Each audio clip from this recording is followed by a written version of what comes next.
Assalamualaikum warahmatullahi wabarakatuh. Bismillah, alhamdulillah, salatu wassalamu ala rasulillah wa ala alihi wa ashabihi wa man tabi'ahu wa wala amma ba'd.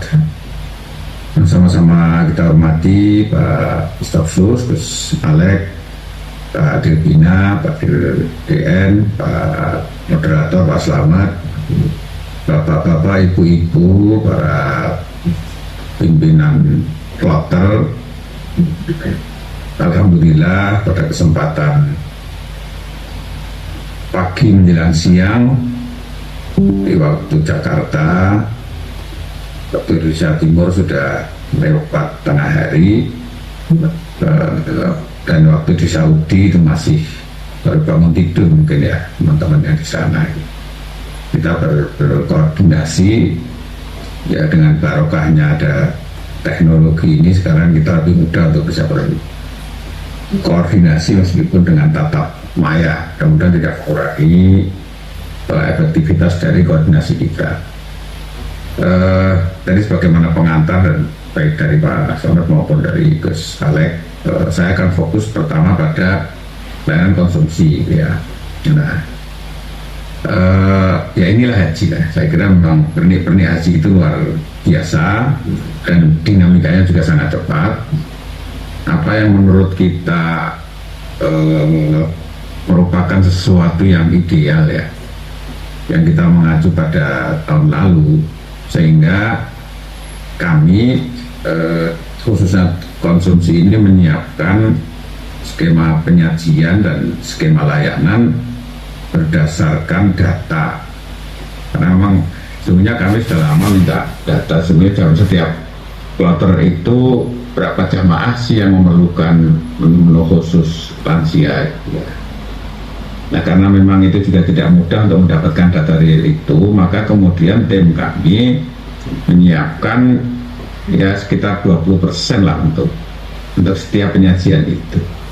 Tapi di dalam 3 hari ini itu sudah cukup banyak laporan dari ketua kloter bahwa kloter kami hanya butuh satu saja Pak yang menu lansia gitu. Karena di kloter kami itu ada bapak-bapak 70 tahun masih sanggup makan kepala kambing diajak ke korban katanya gitu. Wah, luar biasa. Itu. Nah, kalau satu kloter hanya satu kan ya sudah lah, tambahin air panas saja udah jadi kan. Kalau pesan ke dapur kan repot juga masa untuk satu orang gitu. Nah, saya mohon kerjasama Bapak sekalian dari sekarang untuk mencoba mendaftar. Kira-kira kalau ternyata tidak perlu ya nggak usah kita sajikan gitu. Kalau perlu kan kita jelas ada datanya gitu. Dan menu lansia itu juga tidak mudah kan. Kalau 41 hari tiap hari bubur juga kan ngamuk juga dia kan. Maksudnya tentu harus ada variasinya. Nah, ini terkait dengan konsumsi ya Bapak sekalian, mohon betul-betul ini perhatian. Ini akan sangat terkait dengan kualitas layanan kita. Nah, arahan Gus Alek tadi bahwa fasilitas menu yang tersedia di Siskohat itu akan diisi ya berdasarkan betul-betul bapak-bapak berkomunikasi dengan jamaahnya, bukan ngarang gitu. Kira-kira tua terus dikasih lansia, terus nyatanya dia tua masih sanggup makan kikil, kasih bubur kan repot juga gitu kan. Itu yang pertama. Jadi sekali lagi Bapak sekalian,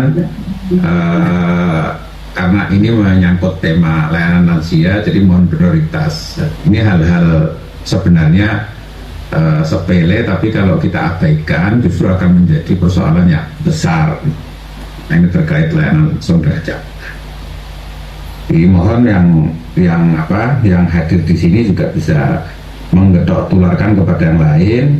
Karena kalau kita lihat dari jumlah kloter itu 554, ini yang hadir 438 itu sudah termasuk saya, termasuk Gus Alek, termasuk Pak Dirbina, termasuk Pak Slamet. Artinya masih cukup banyak yang berhalangan hadir di sini. Jadi karena itu Bapak sekalian tolong disampaikan kepada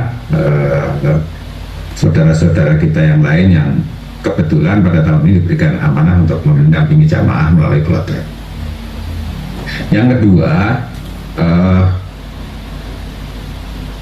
untuk mengantisipasi kejadian di musim haji yang lalu, utamanya adalah puncak haji di Masyair, maka pada tahun ini kami sudah dan sedang melakukan berbagai simulasi yang sudah mengerucut pada beberapa hal. Nah, latar belakangnya adalah yang pertama, tahun ini kita memutuskan untuk tidak lagi menggunakan mina jadid. Nah, mina jadid itu kalau ditempuh di tengah hari jam 12 itu kira-kira 10 kilo. Tapi kalau jam 3 pagi itu mungkin sekitar 7 kilo lah gitu ya. Jadi karena tambah panas tambah jauh. Tapi kalau kita hitung real dengan meteran itu sampai ke Jamarat kira-kira 7 kilo. Nah, dari sisi jarak cukup jauh, dari sisi syar'inya itu juga setiap tahun kami mendapatkan protes dari para jamaah, termasuk juga banyak juga ketua kloter yang protes. Ini sudah jadi ketua kloter masih protes soal tempat, kan kita tidak mungkin menggotong mina jadid itu didekatkan ke Jamarat kan, mau adanya di situ kan. Diprotes pun juga akan pindah. Nah, dengan perubahan kebijakan Arab Saudi tahun ini membuat zona-zona di Mina, maka kemudian kita berupaya agar space yang ada di mina jadid untuk sebanyak 9 maktab yang kurang lebih 27.000 jamaah, alhamdulillah bisa kita pindahkan ke Muaisim, sehingga kita sudah tidak ada lagi jamaah yang menempati mina jadid yang secara syar'i itu menimbulkan banyak komplain, banyak protes. Tetapi Bapak Ibu sekalian, pergeseran mina jadid ke Muaisim, ke mina asli itu tidak menambah space, tidak menambah longgar mina, hanya mendekatkan saja. Jadi tolong ini sampaikan betul kepada jamaah bahwa pergeseran, perpindahan mina jadid ke depan ke mina, ke Muaisim itu tidak menambah space gitu ya. Tuh. Nah, dengan berpindahnya mina jadid yang pada tahun lalu mina jadid itu difungsikan menjadi 2 fungsi. Fungsi pertama adalah jamaah mabit di Musdalifah di tempat di mina jadid, lalu kemudian mabit di Mina di tempat yang sama. Nah, karena sudah kita tinggalkan, maka otomatis bahwa mabit di Musdalifah, jemaah yang semula menempati mina jadid itu harus berbaur dengan jamaah lain di Musdalifah. Nah, space kita di Musdalifah itu hanya menampung 61 mikot dengan jumlah jamaah 183.000. Dengan space itu setiap jamaah kita itu mendapatkan alokasi 0,48 meter atau 48 cm satu orang. Nah, dengan berpindahnya mina jadid ke mina asli, kayak mina jadid 27.000 itu bergabung dengan jamaah yang 183.000 menjadi 203.320 menempati tempat yang sama. Ditambah dengan tambahan kuota 10.000 menjadi 213.320 dengan tempat yang sama yang tidak ada tambahan space. Maka setiap jamaah kan mendapatkan alokasi 38 cm untuk setiap jamaah. Jadi kita jinjit saja itu kayaknya nggak muat gitu lah, kira-kira begitu. Nah, oleh karena itu, mengingat sempitnya area di Musdalifah, karena kalau kita minta ditempatkan di lokasi lain, minta diperluas, adanya adalah tempat di luar Musdalifah. Ini secara hukum kan pasti juga dipermasalahkan. Lalu kemudian mengingat bahwa tahun lalu terjadi keterlambatan angkutan, maka tahun ini kita sedang memfinalkan rancangan pergerakan jamaah dari Arafah, Musdalifah ke Mina yang ada sebagian jamaah nanti kita skemakan tidak turun di Musdalifah, tetapi melintas saja, murur dalam bahasa Arabnya. Nah, ini kurang lebih ada sekitar 49.000 jamaah yang akan kita skemakan seperti itu, yang tergabung di dalam maktab 57 sampai 73. Maktab 57 sampai 73, mohon diingat-ingat. Jadi jemaah yang akan melintas dengan skema itu, jumlah jamaahnya kurang lebih 49.000, dari maktab 57 sampai maktab 73, dari Arafah kemudian melintas di Musdalifah, tidak turun dan langsung ke Mina. Kami tidak dalam posisi membicarakan soal hukum syar'inya, nanti tulisannya Pak Dirbina lah gitu ya, tetapi kami membicarakan tentang masyakoh, tentang problematika apabila jumlah jamaah secara utuh itu kita skemakan sebagaimana biasa, maka akan terjadi kepadatan yang luar biasa dan juga akan terjadi keterlambatan pengangkutan dari Arafah, Musdalifah menuju ke Mina. Ini Bapak sekalian, tolong ini menjadi perhatian. Ini sedang kita finalkan. Nanti terus kita akan sampaikan update-nya kepada Bapak Ibu sekalian. Dari sekarang Bapak Ibu sekalian sudah mulai merancang narasi untuk disampaikan kepada jamaah supaya jamaah tidak kaget. Jadi sekali lagi mohon Bapak Ibu sekalian untuk menyiapkan narasi untuk disampaikan kepada jamaah, disusun dengan baik, ya, disusun dengan disesuaikan dengan karakteristik jamaahnya masing-masing, agar secara pelan-pelan jamaah nanti akan bisa memahami. Nah, ini terkait dengan rencana pergerakan jemaah dari Arafah, Musdalifah ke Mina. Nah, yang berikutnya adalah kami juga sedang memfinalkan penyusunan jadwal pergerakan jamaah dari Mekah, Arafah, Musdalifah dan Mina hingga kembali ke Mekah. Nanti setiap ketua kloter akan kita bagikan jadwal itu, sehingga dari awal Bapak Ibu sekalian sudah bisa melakukan sosialisasi kepada para jamaah kapan mereka harus bersiap-siap untuk berangkat.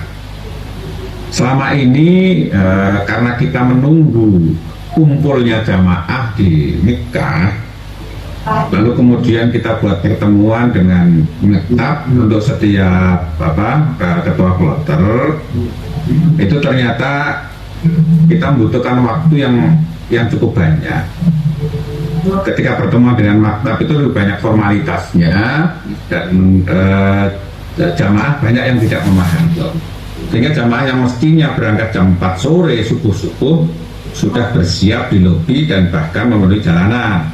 Nah, ini yang menjadikan kesan bahwa sudah siap kok nggak diangkut-angkut gitu, padahal persoalannya adalah persoalan jadwal. Nah, oleh karena itu maka segera setelah selesai penyusunan jadwal ini, nanti kita akan bagikan kepada Bapak Ibu sekalian untuk disampaikan kepada para jamaah. Ini mudah-mudahan dengan skema ini nanti pergerakannya menjadi akan lebih baik ya, karena setiap jamaah hanya akan bersiap sesuai dengan jadwalnya. Tentu jadwal itu sangat tergantung dengan situasi di lapangan gitu ya. Kalau sebagai contoh gitu ya, ketika hotel kita di Mekah itu memiliki area parkir bis yang hanya mampu untuk 2 bus, sedangkan yang datang itu 10 bus, maka tentu akan bergantian.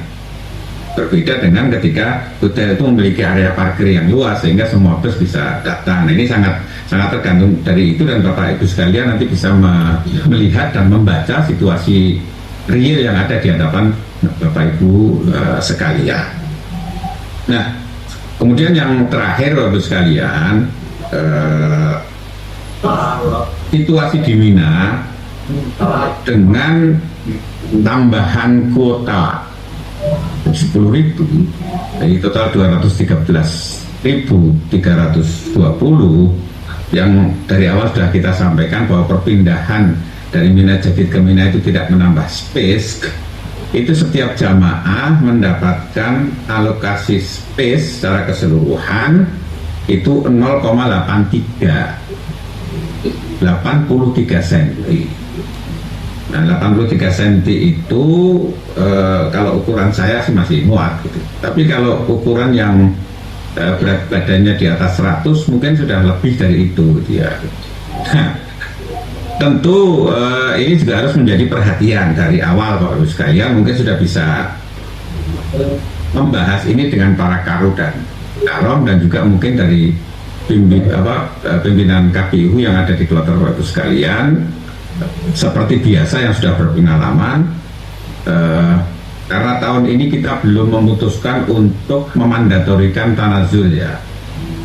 Nah, oleh karena itu maka yang sudah biasa dilakukan oleh para KPU itu silahkan saja dilaksanakan. Untuk sebagian jamaah yang kembali ke hotel masing-masing secara sukarela, tetapi mohon didata. Kami perlu data itu untuk kita bicarakan dengan pihak syarik untuk kemungkinan bisa menyajikan konsumsi atau pengganti konsumsi yang disediakan di Mina, sedangkan jamaahnya itu kembali ke hotel. Nah, tanpa data itu kami tentu tidak bisa melakukan. Nah, karena itu sekali lagi mohon kami dibantu dari sekarang sudah bisa mendata, meskipun nanti pada akhirnya akan ada perubahan. Lihat temannya nafar awal ikut nafar awal, lihat temannya tanazul ikut tanazul, dan seterusnya. Tapi paling tidak kami punya gambaran untuk menegosiasikan kepada pihak masyarik, pihak penyedia layanan untuk bagaimana jemaah yang kembali ke hotel ini kan satu sisi dia meninggalkan posnya di Mina, tapi di sisi lain space yang ditinggalkan itu menguntungkan bagi jamaah lain, sehingga space yang ada di tenda itu menjadi lebih luas gitu ya. Nah, oleh karena itu maka semuanya harus kita pikirkan, harus kita berikan layanan. Mungkin itu sementara pertemuan kita hari ini, dan selanjutnya nanti kita akan update. Kalau banyak-banyak nanti malah salah.